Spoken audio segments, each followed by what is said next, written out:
नमस्कार, मी पवार अभिजित, माऊली न्यूज मीडियामध्ये आपले सर्वांचे स्वागत। मसाजोग येथील देशमुख कुटुंबियाच्या घरी घरफोडी।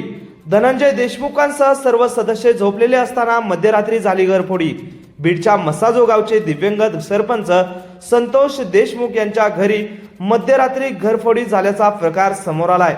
रात्री घरात दिव्यांगत संतोष देशमुख यांचे बंधू धनंजय देशमुख, पत्नी अश्विनी देशमुख, आई आणि कुटुंबातील सर्व सदस्य झोपलेले असताना हा प्रकार घडलाय।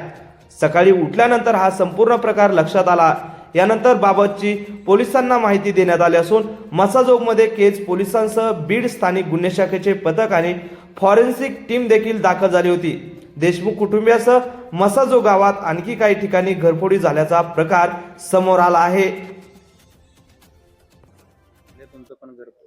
7 ते 8 घरांच्या म्हणजे काही घरांचे कुलूप तोडलेले आहेत फक्त। आणि माझ्यासह जे गावातील लोक आहेत एक 6 ते 7 त्या लोकांना सगळी उचकाउचकी करून कपाटाची घरात कुठं काय ठेवलंय का, काही लोकांचं गोल्ड गेले, काही लोकांची रोख रक्कम गेली आहे।